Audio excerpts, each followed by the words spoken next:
Hey everybody, it's Chris. Today we're going to be looking at episode 6 of the Syfy original Deadly Class. This was another fantastic episode, so let's just cut to the chase and jump right in.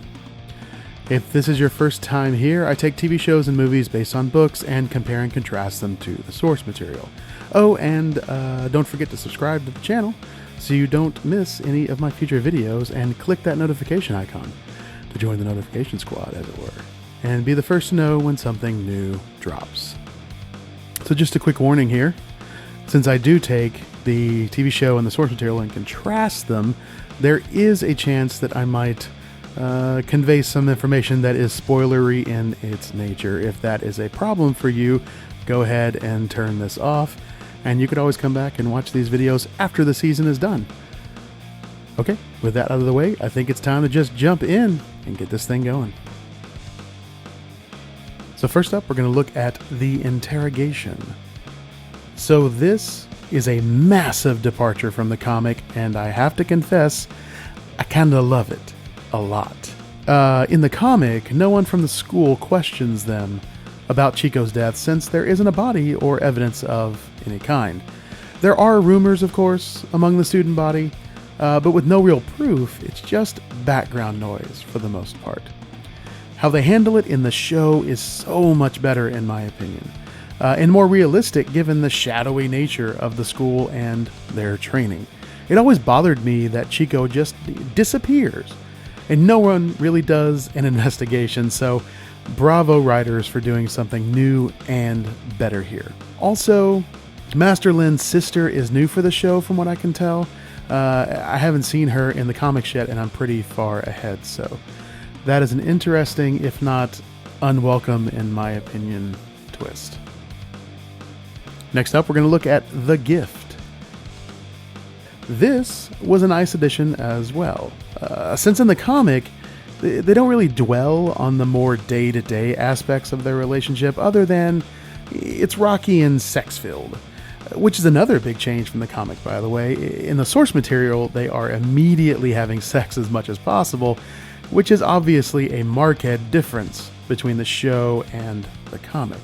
I really appreciate, though, how they are enriching the story by filling in these, more day-to-day aspects of each of the characters' lives that connect with the bigger plot moving developments that we get in these episodes. So it's just fantastic. Next up, we're going to look at martial arts class. This was mostly the same, with one major change. In the comic, the instructor asks for a volunteer and Marcus ends up going into the ring. The lesson, quote unquote, that we are given about backing off when you are overmatched is Marcus as opposed to Victor. The end of the scene, though, in the comic has Shabnam getting Victor in trouble and drawn into the ring, so that was the same. This also happened much earlier in the comic, which is another interesting change. Okay, next up we have atypical combat skills.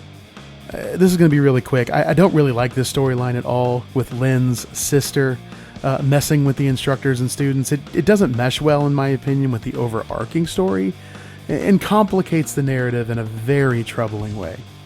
Shows tend to go off the rails when too much is being layered on, and it's concerning to see this happening with the show so early, so not a fan.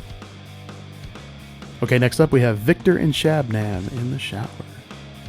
This was very interesting to me.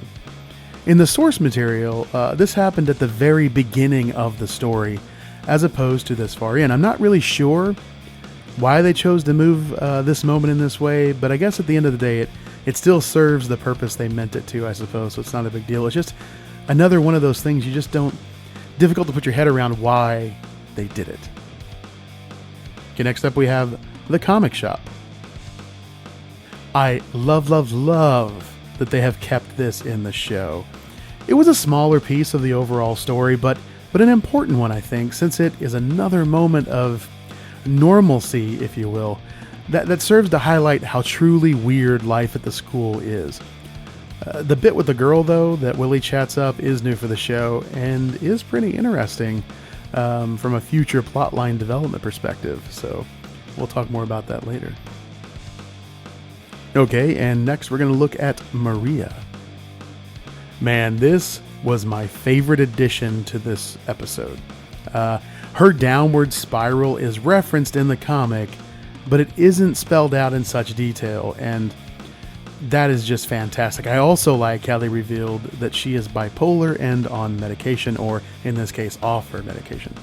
Given her character's backstory, identifying how her trauma has manifested as a disorder like this is fantastic. And it's a very believable turn of events. It also helps to give her actions more gravity, as well as make her a liability to her friends given what they're all hiding, which is great for the story. Okay, next we're going to look at the sister. As I mentioned earlier, I don't dig the addition of Master Lin's sister. Her character is way too one-dimensional and just kind of boring to me. And that's no fault of the actor who is playing it, because she is fantastic. It's just the way it's written. Given that they have also given Master Lin a secret family, this just seems like too much to juggle for the audience with too little return on that investment. Unless they use her in conjunction with the revelation about Master Lin's secret family, which I am assuming will be discovered and become a moment of decision for both Lin and his sister. This could serve as an interesting catalyst for character and plot development, so we'll just have to see, what they're going to do about it.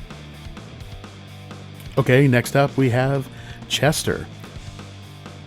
The main difference here is that in the comics, Chester puts together a gang of rednecks that he leads, which was always odd to me. I greatly prefer the lone wolf Chester a lot more, especially now that they have made Shabnam's family his prisoners, which was not in the source material at all. The woman he held prisoner, I believe, was the owner of the children's home, or the one who ran it, that he and Marcus were in that burned down, so that's a pretty big difference. I also really dig that Chester is continually taunting Marcus, as we see with the phone call at the end of the episode. In the comic, after he showed up and stole Chico's body, he basically leaves Marcus alone until they have their ultimate confrontation. So I greatly prefer the way they're writing Chester in the show. Last up, we have Lin's family. I am torn on this one. On one hand, it greatly complicates the story and drastically changes Master Lin's character, motivations, and plot trajectory, which has the possibility of crashing down and killing the show. On the other hand, with the ways they have subtly and not so subtly changed his character, this feels like a logical development and gives him much more interesting stakes when it comes to the Academy, his sister who thinks he's soft, and, really everything going forward. I am hopeful that the writers will juggle this well so we won't have any problems, because they've just been doing fantastic work so far. Okay, that is it for this episode.